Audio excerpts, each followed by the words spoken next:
this is Evan Kaye, and I wanted to introduce one of the people that's going to be featured on one of my episodes coming up, and his name is Beery, and I'm going to just invite him into this screen right now. Hey, Bill, how are you? I'm doing fine, Evan. How are you? Great. Well, I'm excited about you being willing to share your story that you told me one time about your experiences with cars and your love of cars and things like that. Is that okay? Yeah, that'd be fine. Because what I want to do is then I'll feature it in my Amazon Villa episode, one of the episodes, and I'm going to label it like Dream Car or whatever you think we ought to label it here. But Okay. I started out with cars really young, though. Well, why don't you tell us about that, Bill? Tell us about where you grew up and where you went to high school and a few things about yourself. Well, I grew up in Pocatello, Idaho. Went to Pocatello High School. But when I was a little tyke, 5 to 8, maybe 9, 10, somewhere around there, I don't know. Anyway, my mom worked at the Top Notch Cafe downtown Pocatello. And when we go down there and get something to drink, and I'd just stand in the window and watch the cars go by. Well, I used to be able to pick them out. I just liked cars, and so I learned they were in groups: Chevrolet and Ford and Cadillacs and Buicks. How old were you, Bill? How old were you? I wasn't in school yet. I was just a young kid. 5 or 6, huh? Yeah, and I'd pick out the cars as they went by on the street, and so I started looking at cars really young. And then when as I was growing up, my dad had a 1950 Pontiac Torpedo, has a straight 8 in it. And on the hood, it had an Indian head on the end of the hood that lit up. It lit up, and things like that got my attention, occasionally cars, my love for cars or liking cars so much got me in trouble every now and again.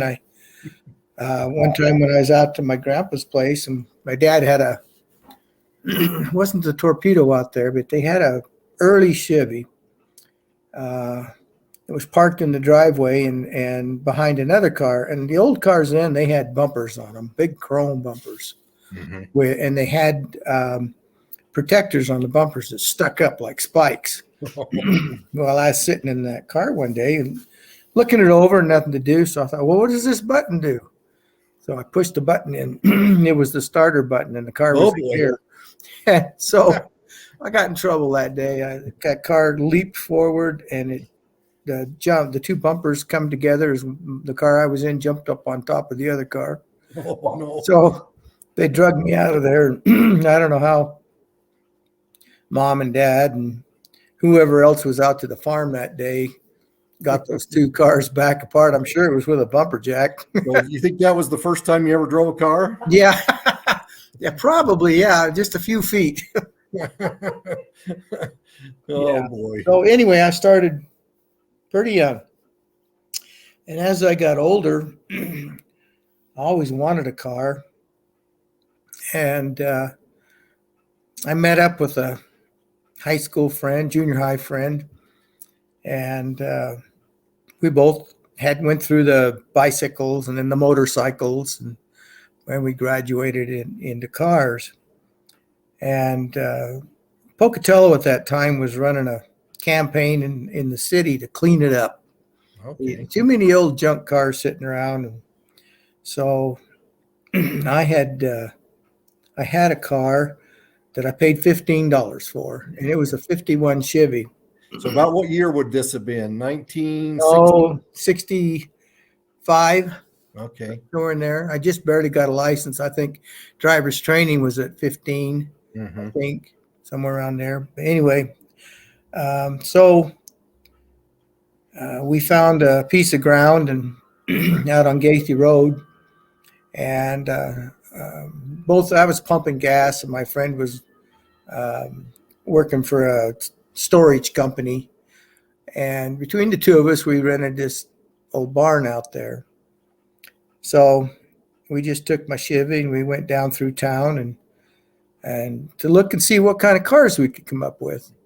And we went down through the alleys and back streets, and any car that was parked and didn't look like it had moved in a while, we went and knocked on the doors and asked them and wanted to know if we could buy their car or take it or whatever. And we did. And a lot of people gave us cars.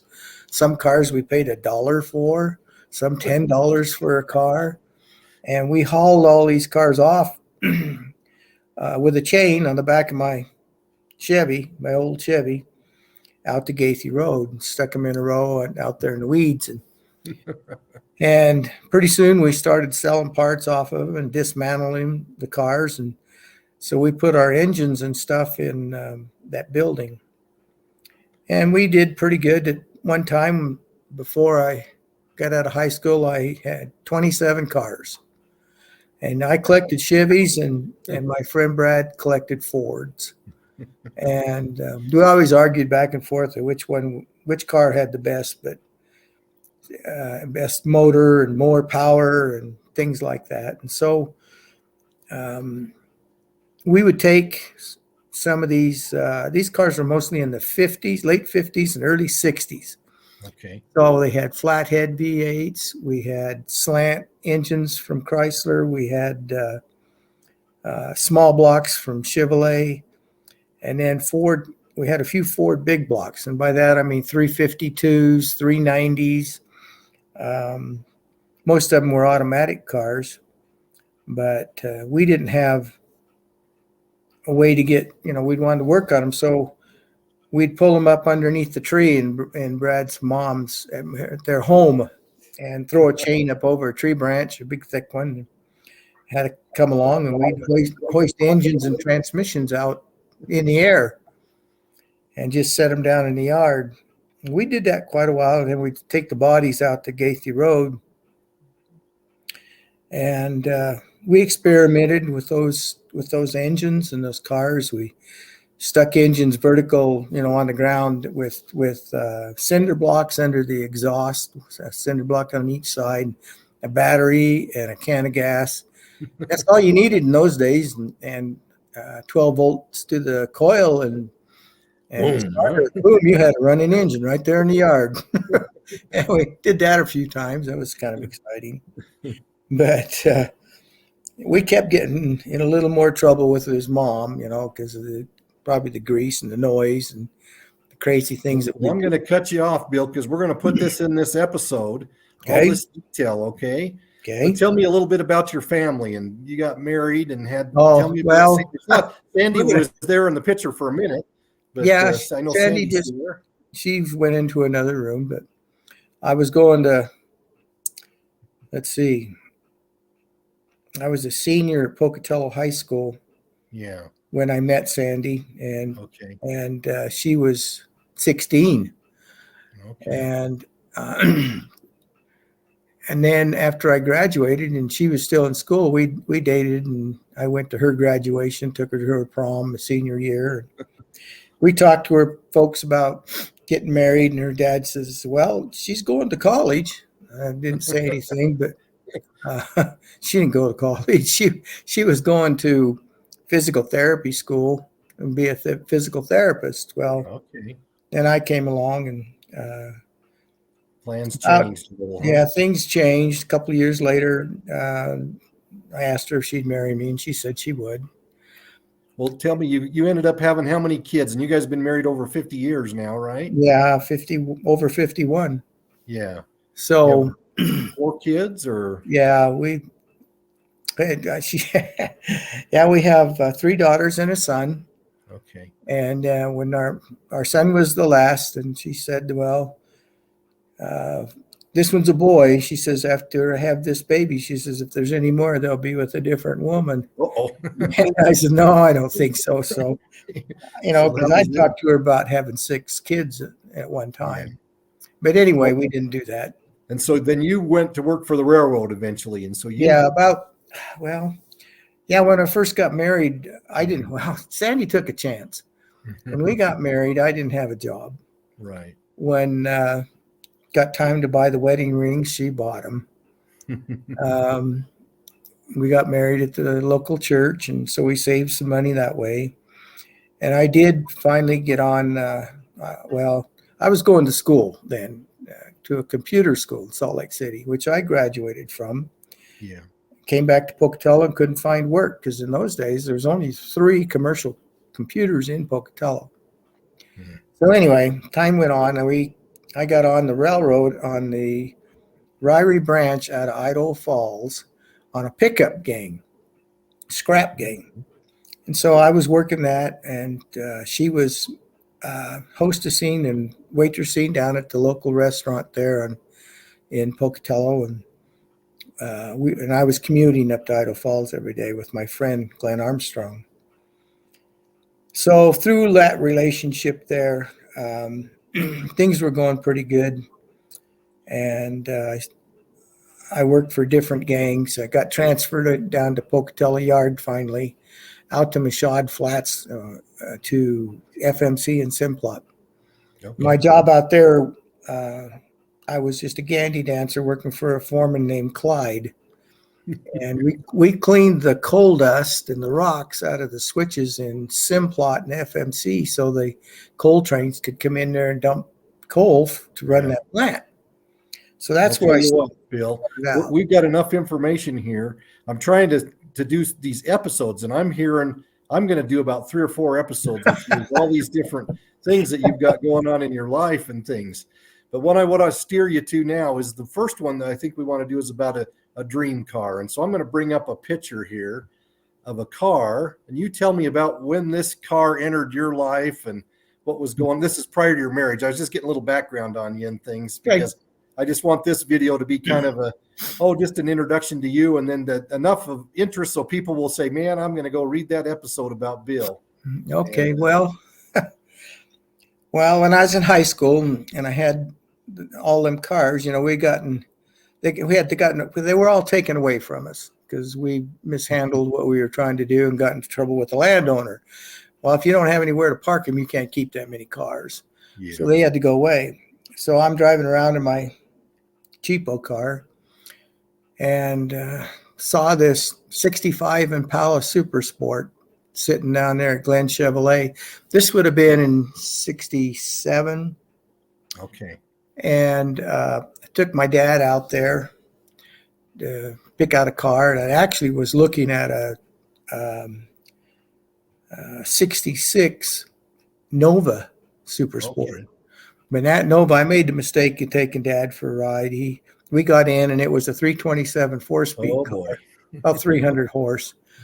We took off in that thing, and time we're doing second and third gear, that car's going sideways. It had all kinds of power in there. And Dad told me, he says, you can't have this car, son. I said, well, why not? It's wonderful. He says, because you'll kill yourself. Yeah. So anyway, that car went away. So we went back to the dealer, and they had this blue 65 Impala Super Sport.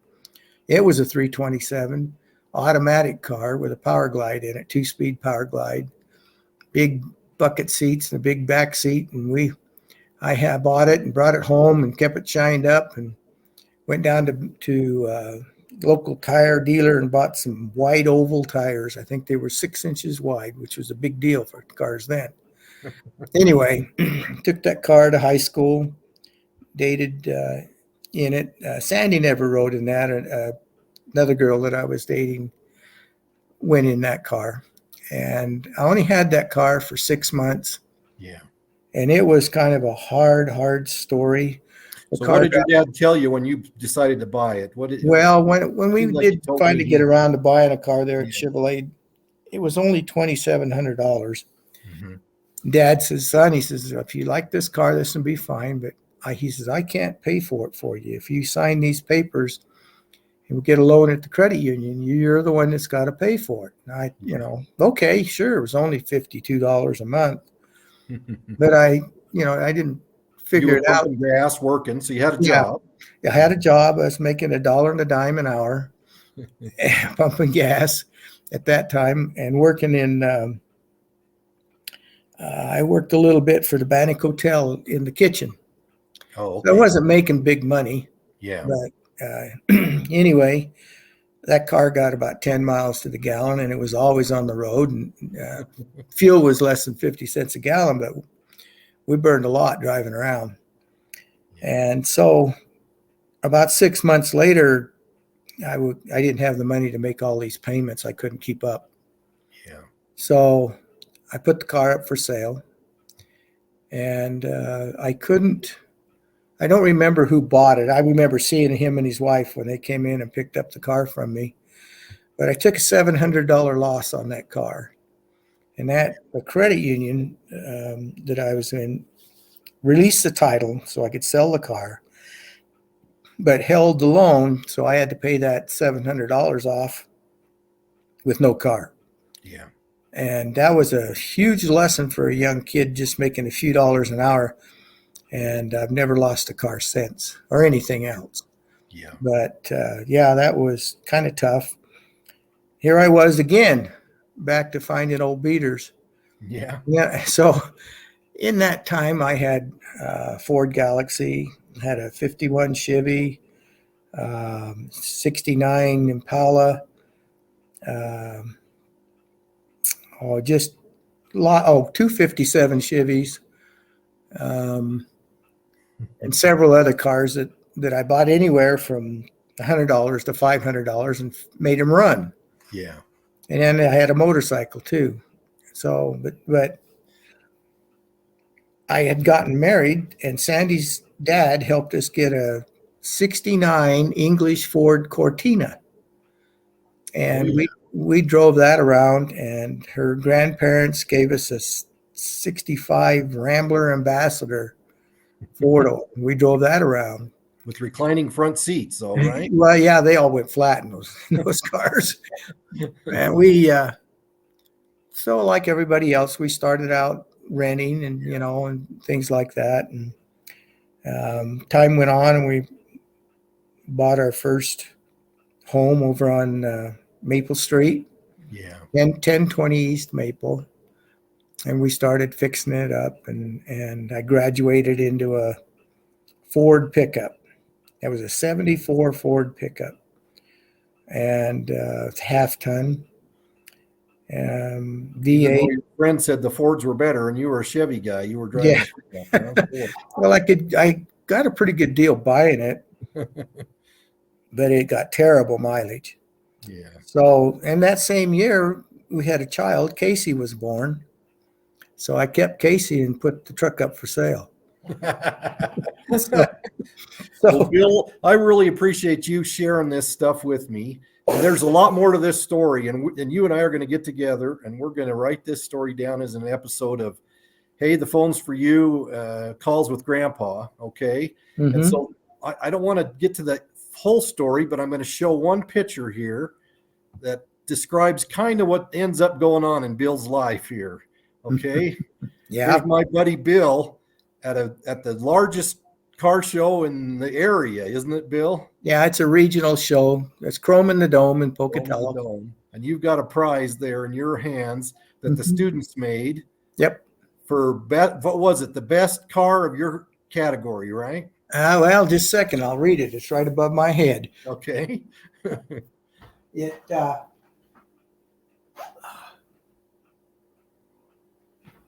It's first place trophy for a full-size sports car. Sports car. So what was your Impala? Was it a full-size sports car? Yeah, the Impala is that's a full-size super sports car. Okay. It would compete with Ford Galaxies, Pontiac Bonnevilles. I don't know. I'm just lucky that the GTO is not a full-size car. It's a medium size. Okay. So is a Chevelle 396. I don't have to compete with those. So how many years between this car show and when you had to sell your other Impala? Jeez. How many years? 52, maybe 53 years. 53 years. Okay. I'm going to give you guys just a little peek here of what we're talking about. And the rest of the story is going to be a little bit more about this car that now sits in Bill's driveway, and he burns the tires on every once in a while running around town. And anyway. It gets worse mileage than the other one. Anyway, I appreciate you taking a minute and coming and joining me, Bill. This has been fun. I know that I'm cutting you off, and my peanut gallery back here is giving me a hard time because your stories are so enthralling and so interesting. And so, Well, the story about that car is really kind of cool. but we're going to tell that in the book, okay? In the book, we're going to tell Okay. that story. So I'm going to go ahead and we're going to say thank you very much for joining Bill and I. And we'll get together soon in the episode. And Bill, I'll talk to you soon here, okay? Okay. All right. Bye-bye.